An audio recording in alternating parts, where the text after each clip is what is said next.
Happy Sunday, y'all. Y'all, I'm laying on it. This is day number 5 of laying on it after my last hurrah. A few days ago, I was recording and talking about. But what I came on to talk about is dream I had. I'm gonna sit with it for a few days or whatever to get a clear meaning. It might not mean nothing, but this is just for your intrigue, entertainment, and or inspiration and interpretation.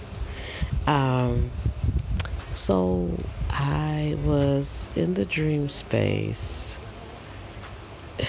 Oh God, it was disgusting concept, but this person that looked like the artist who was known back in the day as Lou Rawls was an individual who looked a lot like that individual. He wasn't Lou Rawls, but it looked a lot like in the face, and the hair structure, the body stature.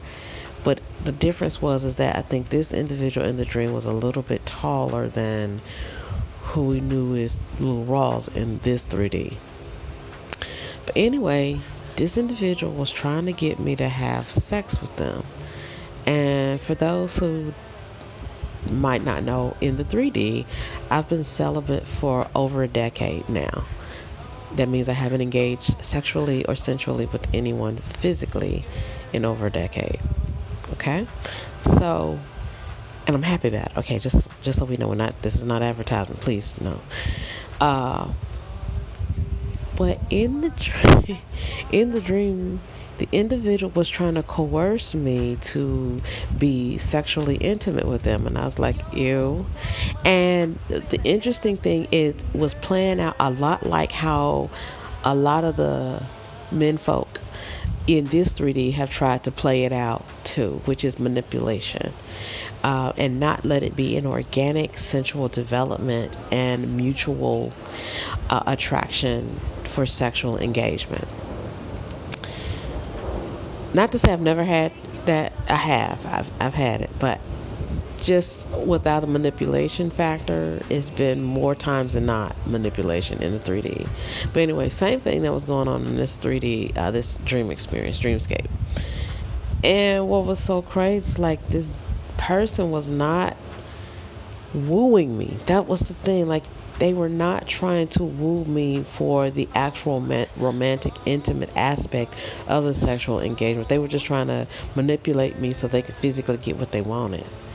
And they were trying to throw money at me at the process, trying to, give me lavish gifts and lavish, flued out expenditures and, all that stuff. And it's like, ew, I still don't want you. And you're not getting none. This is not happening. And it got so to the point where the individual invited me to their compound, their residential compound. And I was like, okay, so yeah, because I could do other things. It wasn't just like I'm taking advantage of them and their resources. I was wanting to pursue a business venture, but I didn't want to mix business with pleasure with them. The thing was is that they were connected to other individuals who were interested in me on a business and professional level. So I was going to bypass that individual's sexual conquest towards me to pursue and allow myself to connect with the individuals on a professional level. So yeah, they were doing a retreat or whatever, and they figured that they would use the retreat at their residential compound to be as an excuse to be able to have physical access to me and try to sexually engage with me. And they weren't going to so-called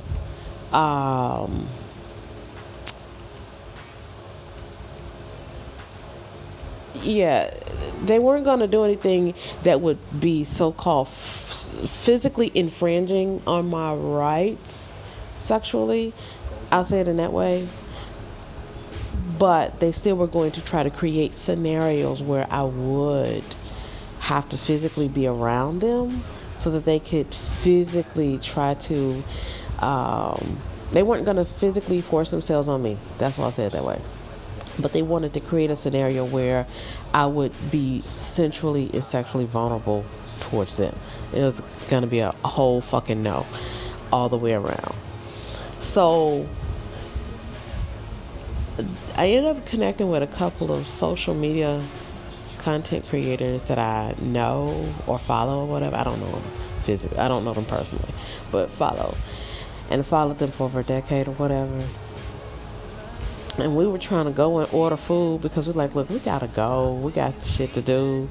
And, you know, this retreat, it was cool and all, but it was kind of like a networking thing. You know, you kind of just, a networking expo, you just kind of go in, you know, people a little bit for a few hours or whatever, a couple hours if you can do it, and then you take your ass on. And that's what we were doing. It was a nice little arrangement. It was really cool. It wasn't a whole lot of people, first of all, but it was just, you know, enough people and enough seasoned people that was worthy of networking with. So I was like, okay, cool. We had to order food and then we had to go. But anyway, I was just thinking about that. Like, I had to stay in one of the suites, you know, on the retreat of the residential compound property of this individual who wanted me sexually. And they were, it was disgusting because he was really trying to, y'all, like, you know how you go and get up in the middle of the night to go to the bathroom or whatever and do your thing. He was trying to use that as an excuse to bypass my suite to go and use the facilities. And also keep tabs on me to see A, if I was still there, and B, so that he could kind of in a way subliminally suggest that because he's allowed, air quotation, me to stay at his suite on his residential compound for a retreat he invited me to, that now I somehow or another was obligated to sexually engage with him. And it was like, no, I don't owe you my body just because you invited me to participate in a residential professional or a professional retreat on your residential compound in which you had many others invited on a professional level. It was like, no. And to my energy recollection of the dreamscape, I was the only one he was really trying to manipulate on the sexual level.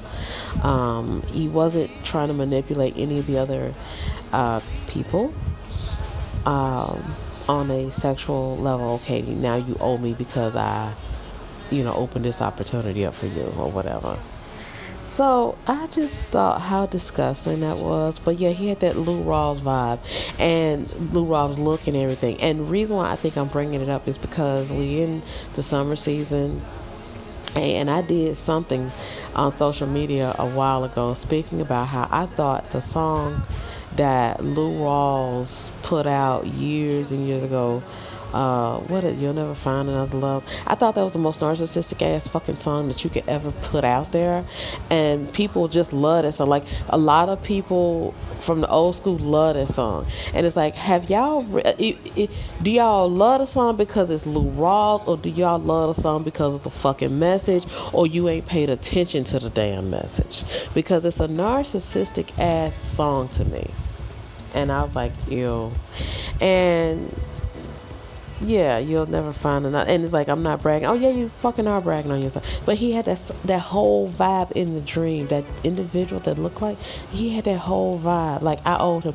And look, y'all, let me tell you what he had on. He had on a Hugh Hefner ass Playboy robe. Y'all, he had that whole, it was like a mix between Hugh Hefner and Lou Rawls. He had the Lou Rawls look and the Hugh Hefner vibes. So when I said retreat compound, I'm soundboarding this out now that I'm sitting up here thinking about it, speaking about it. It was definitely, and y'all know Hugh Hefner had his home compound, right? So and you know what he was into, right?